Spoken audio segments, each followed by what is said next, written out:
Setelah Changseng dan Suyurong menemukan sebuah peti mati hitam aneh ketika keduanya memasuki lebih dalam ke TKP makam megah di wilayah Tamanjo. Suyurong pun terus mengamati peti mati hitam itu dengan kemudian memberitahukan pada Changseng berdasarkan informasi yang pernah diketahuinya bahwa peti ini merupakan milik dari Jodupu dan dikarenakan si beliau itu tak memiliki penerus, ini berarti ketika sebelum meninggoy, ia tak menemukan seorang junior yang diyakininya memiliki kemampuan untuk menjadi pewarisnya, serta ia meninggalkan kunci di luar Tamanjo guna mungkin mengundang waktu untuk membantunya memilih penggantinya. Maupun ada kemungkinan lain bahwa warisan Jodupu bukan di peti mati batu hitam saja, melainkan ada sejumlah rahasia yang tersembunyi di dalamnya. Dan apakah si beliau itu benar-benar mau kata atau tidak, ini sendiri nyatanya adalah rahasia di dunia yang paling penting dalam 1000 tahun terakhir.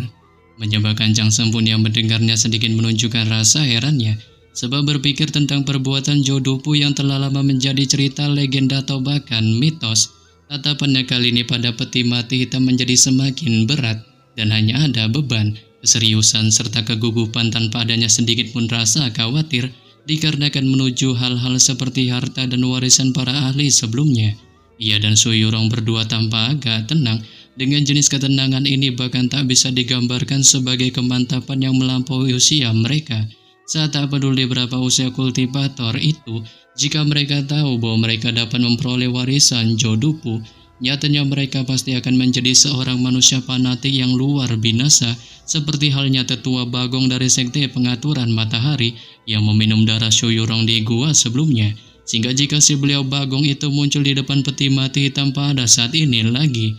kemungkinan besar ia akan menunjukkan kegilaannya untuk mencoba mati-matian merebutnya.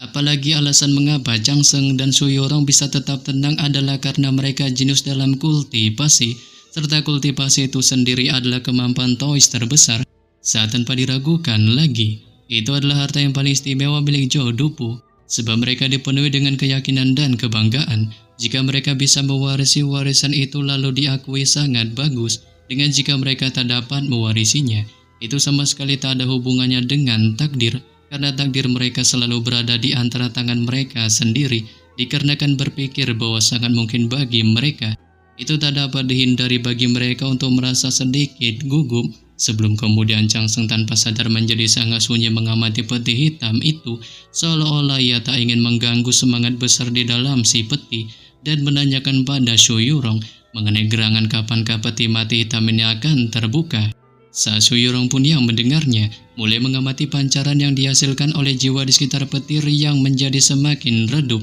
dan menghabiskan beberapa saat untuk memperkirakan. Ia pun memberitahukan pada Changseng bahwa itu kemungkinan akan terbuka sebentar lagi. Dan betul saja tepat baru saja Suyurong memberitahukan hal ini, peti mati hitam itu pun perlahan terbuka dengan gemuruh, disertai suara mengerikan dari gerinda pemotongan dipancarkan dari tutup peti mati yang berat dan peti mati itu sendiri. Tampak seperti halnya sebuah gemuruh petir, dengan itu perlahan-lahan dipisahkan menjadi bagian atas dan bagian bawah dalam kilatan petir menjadi dua. Di bawah gelombang angin terus bersiul di makam. Ringkuk di sekitar peti mati tampak seolah-olah seseorang terus menangis di dunia gelap gulita ini dan berdiri di tanah. Changseng dan Suyurong pun tak dapat melihat pemandangan yang terjadi di atas, tapi mereka dapat membayangkan bahwa peti mati hitam itu sudah terbuka sepenuhnya. Dengan jika si pria hebat Jodupu itu berbaring diam-diam di peti mati, mungkin ia dalam kondisi turunnya menatap ke langit, atau mungkin menjadi tumpukan tulang belulang.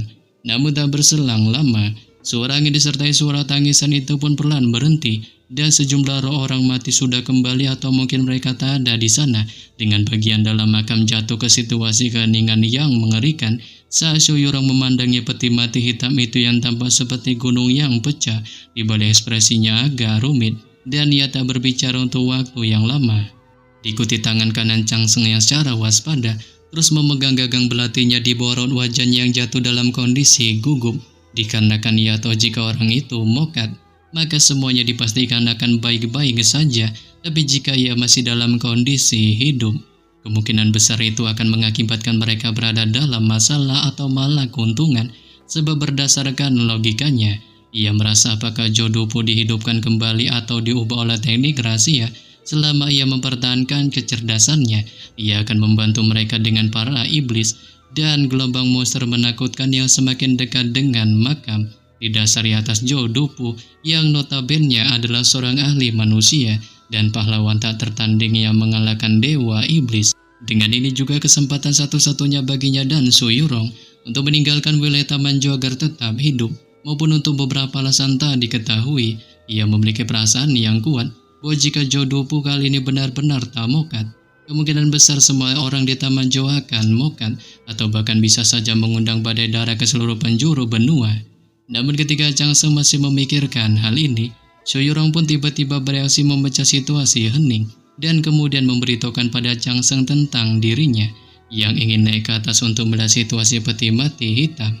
Saat ini pun Pak Changsung yang mendengarnya segera mendukungnya untuk naik ke atas peti mati, dan ketika menatap ke arah dalam peti, Suyurong pun dapat melihat ruang di dalam peti mati sangat besar tanpa adanya satupun sosok batang hidung manusia ada di dalamnya maupun sosok dari Jodopu. Melainkan itu secara anehnya malah dipenuhi dengan dedaunan pohon yang diukir dari kristal, rumput hijau yang dipahat dari batu gia kualitas terbaik, dan batu-batu penghancur yang disuling dari esensi api tanah tersebar sangat santai, maupun juga ada harta yang tak terhitung jumlahnya di peti mati hitam, sehingga bos Suyurong pun yang melihatnya menunjukkan rasa takjubnya, sebab ketika mengingat ia bisa memasuki istana kerajaan dan istana Li seperti yang diinginkannya sejak kecil, dan kemudian pergi ke puncak Maidan Suci untuk belajar, ia tak tahu berapa banyak harta yang telah dilihatnya. Ya, meskipun Changsung hidup dengan jelas sejak kecil, ia juga pernah memasuki istana kecemerlangan besar dan istana Li, dan juga melihat sejumlah pohon koral emas serta langit berbintang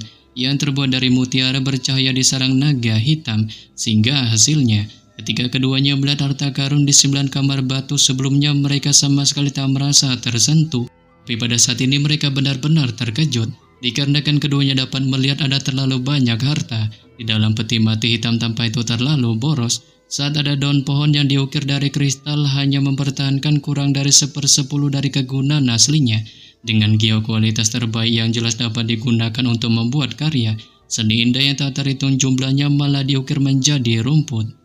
Lebih lagi apa yang paling mengejutkan mereka adalah tentang sejumlah pohon ini meninggalkan rumput hijau serta batu bahkan tak memiliki nilai estetiknya sedikitpun, dengan sejumlah harta karun yang ditumpuk penuh di peti mati hitam memancarkan cahaya di wilayah makam, dan berdiri di sisi makam peti mati hitam melihat daun emas, daun gio serta batu merah darah. Changsung pun tetap hanya menunjukkan mode diamnya. Setelah Changsung menunjukkan mode diamnya, ia kemudian menatap kilau harta karun yang mempesona ini, sebab ia tahu darah kekayaan adalah istilah silang dari Wen Sui, dan Tang 36 sering menggunakan 3 kata ini untuk menggambarkan orang-orang tuir di klan Tianhai serta di aula pengadilan kekaisaran. Tapi berbanding terbalik dengan Suyurong, ketika Changsung tanpa menunjukkan rasa takjub pada harta di peti mati hitam ini, ia pun tak peduli tentang hal-hal penting dan sangat jelas tak terkesan dengan harta karun di peti mati, saat ia terus memandangi peti mati hitam itu yang tak berisikan sosok manusia, sembari berpendapat tempat yang paling dicari oleh para praktisi yang memasuki Taman Jo adalah TKP Makam Jo, dan jika ia diperbolehkan lagi memasuki wilayah Makam Jo, ia berharap hal yang paling ingin dilakukannya adalah mengonfirmasi apakah sosok Jodopu telah meninggoy, sehingga membuatnya pun segera mengalihkan pandangannya ke arah Changsung dan melontarkan pesan permintaan dengan sangat serius padanya jika dirinya kali ini bisa meninggalkan wilayah Taman Jo hidup-hidup tanpa kehadiran sosoknya,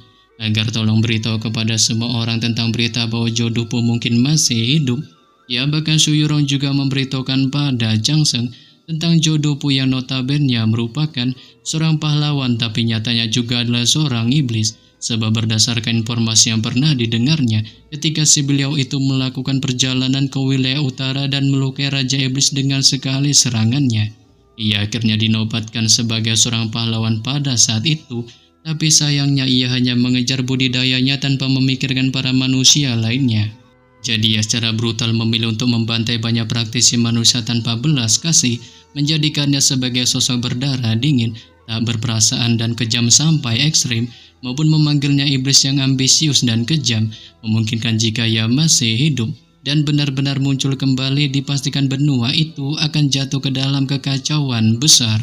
Namun di sini Changsung pun sedikit menyangkalnya, dengan merasa tak melihat mayatnya di dalam peti mati hitam bukan berarti ia masih hidup. Dan bagi orang yang begitu legendaris seperti sosoknya, kembali ke lautan binatang serta tak meninggalkan tubuh adalah situasi yang sangat mustahil. Tapi ketika mendengar Su Yurong menyebutkan bahwa pedangnya juga tak ada di peti mati hitam memungkinkannya masih hidup, Chang Seng pun sontak terdiam di balik kebingungan yang ditunjukkannya, sebab ia tahu bila pedangnya itu memang hilang juga, dan Zhou Du pun mengandalkan pedangnya ini untuk mengalahkan semua orang di dunia agar menjadikannya tak terkalahkan. Saat di depan bila pedangnya, tak peduli seberapa kuat lawannya, tak peduli seberapa keras juga senjatanya, bahkan jika targetnya sekalipun adalah bumi tanpa batas, itu nyatanya masih akan bisa dipotongnya menjadi dua bagian. Apalagi bila pedangnya itu yang dinamainya sebagai bila pedang setengah, juga berada di urutan kedua di peringkat senjata legendaris, di bawah senjata tombak Dewa Kristal yang pertama. Tapi untuk kepercayaan semua orang di benua itu, jika tombak Dewa Kristal bukanlah senjata yang dibawa oleh Kaisar Taizong, jika itu tak meninggalkan begitu banyak adegan ajaib dalam pertempuran antara manusia dan iblis, itu pasti tak akan memiliki kemampuan menekan pedang setengah pada tingkat senjata legendaris. Sehingga dengan kata lain, di hati sejumlah orang biasa, bila pedang setengah itu adalah senjata sejati yang menempati tempat pertama di peringkat senjata legendaris, dasar atas waktu itu di luar kota Luoyang, tombak Dewa Kristal Kaisar Taizong menderita kekalahan di bawah pedang setengah milik Zhou Dupu. Dan jika Zhou Dupu benar-benar mokat, berubah menjadi gumpalan asap biru dan kembali ke lautan bintang tanpa meninggalkan sisa-sisa, nyatanya bila pedangnya seharusnya ditinggalkan di peti mati hitam itu. Namun ketika Chang Seng masih memikirkan hal ini, Su Yurong pun memberitahukan hal lain padanya dengan menyebutkan bahwa Nanke adalah murid jubah hitam dan juga memiliki kunci makam Zhou maupun sepotong kayu jiwa ada di tangannya. Saat jubah hitam dan Zhou Dupu adalah orang-orang dari periode yang sama, memungkinkan keduanya masih memiliki semacam hubungan, sehingga dengan demikian ia pun sekali lagi mengingatkan Chang Seng jika ia dapat meninggalkan wilayah Taman Zhou ini hidup-hidup, agar harus memberitahu penemuan ini kepada seluruh penjuru dunia. Dengan ini akan sangat membantu untuk menemukan identitas sebenarnya dari jubah hitam dan untuk pertempuran manusia melawan iblis, maupun bahkan mungkin memegang beberapa kepentingan dalam menentukan pemenang dari pertempuran.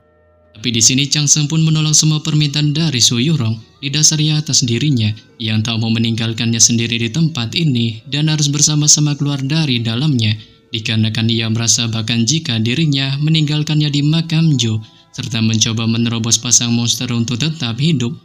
nyatanya itu pada dasarnya hal yang sangat mustahil. Menyebabkan Su Yurong pun menunjukkan sedikit rasa malu di raut wajahnya dengan sebenarnya ia tak dapat menerima keputusannya, tapi nyatanya pandangannya masih sangat senang atas keputusan yang dibuatnya.